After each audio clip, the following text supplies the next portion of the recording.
Hey friends! Are you writing a book and not quite sure where to start? I get that. All of the ideas can be so overwhelming, and how do you know what order to write things in? As someone who's querying one book and writing another, I've been where you're at. Here are my 3 main tips for getting a basic story outline for you to start with. Number 1. Read. Not jumping straight into writing may seem counterproductive, but it's important for you to jump through different examples of story structure so you can get an idea for patterns, see how things can vary in terms of plot and pacing, and just get a feel for what you do and don't like. I recommend reading 2 or 3 books in the genre that you want to write in, and then continuing to read as you're writing. For me, it feels like immersing myself in the fictional conversation and engaging with my contemporaries. And that not only gives me perspective on how to build my own story, but it also makes the process as a whole feel more collaborative and less isolating. Number 2.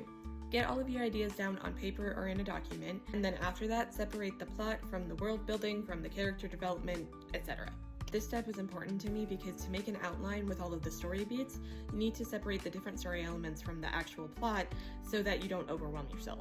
Once you've got a basic outline of the plot, then you can figure out how the different story elements drive that plot forward. Number 3. Make a basic list of the story beats in the order that you want them to appear in your book. Finally, you're making the outline. Now, I learned the concept of the bulleted outline from Abby Emmons, but you can do this in any form that works for you. The point is to take the most important things that happen in the story and tentatively decide what order you want them to happen in the book.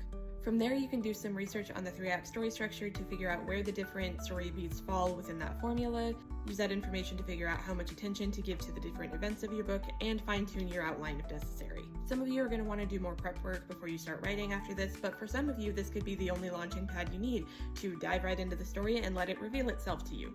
Only you can make that choice, but I definitely recommend making a simple list of the most core and important beats of your story so that you know where your story starts and where it's going. Let me know if you want more detail or if you have any thoughts on what I covered in this video, and I'll see you on the journey, friends.